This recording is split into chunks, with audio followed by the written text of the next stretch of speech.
लोकसभा चुनाव अंतिम पड़ाव पर हैं।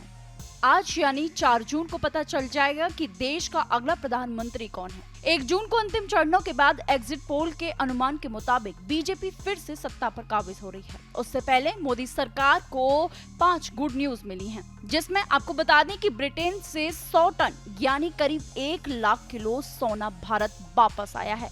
ये 1991 की शुरुआत के बाद पहली बार है जब इतना अधिक सोना भारत के भंडार में वापस आया है, जो मोदी सरकार के लिए चुनाव के नतीजे आने से पहले हीरा साबित हो रही हैं।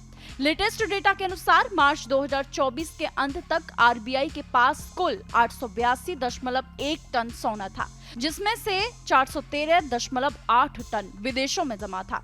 आरबीआई पिछले कुछ सालों में सोना खरीदने वाले केंद्रीय बैंकों में से एक है। पिछले वित्त वर्ष में रिजर्व बैंक के सोने के भंडार में 27.5 टन सोना बढ़ा है। अगर इसे हम राजनीति के नजरिए से देखें तो ये एक मोदी सरकार के लिए बड़ी उपलब्धि हासिल करना है, क्योंकि चुनाव के परिणाम नजदीक हैं और उसी के साथ ये खबर लोगों में मोदी की लोकप्रियता बढ़ाने का काम करेगी। वैसे पीएम मोदी अपने भाषणों में कह चुके हैं कि तीसरी बार सरकार आने के बाद वो अर्थव्यवस्था को सुधारेंगे और देश की इकोनॉमी को और भी ज्यादा आगे बढ़ाएंगे।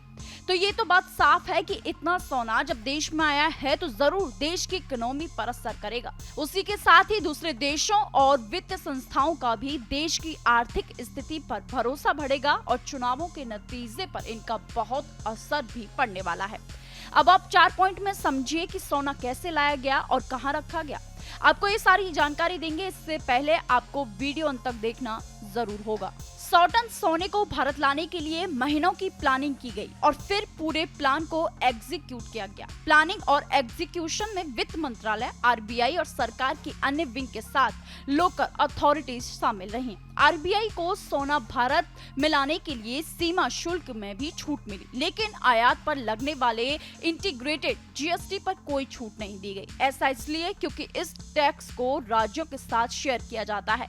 गोल्ड लाने के लिए एक स्पेशल एयरक्राफ्ट का इस्तेमाल किया गया। इस कदम से आरबीआई को कुछ स्टोरेज कॉस्ट बचाने में भी मदद मिलेगी, जिसका पेमेंट वो बैंक ऑफ इंग्लैंड को करता था। हालांकि ये राशि इतनी बड़ी नहीं है।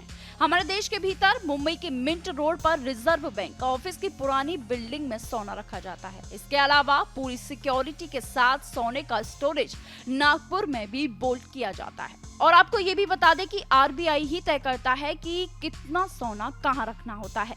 टाइम्स ऑफ इंडिया की रिपोर्ट में एक अधिकारी के हवाले से कहा गया है कि आरबीआई बीते कुछ साल से सोना खरीद रहा है। सोना खरीदने के साथ आरबीआई समय समय पर ये रिव्यू करता है कि उसका स्टोरेज कहां कितना होना चाहिए। चूंकि विदेशों में स्टॉक बढ़ रहा था, इसलिए कुछ सोना भारत लाने का फैसला लिया गया।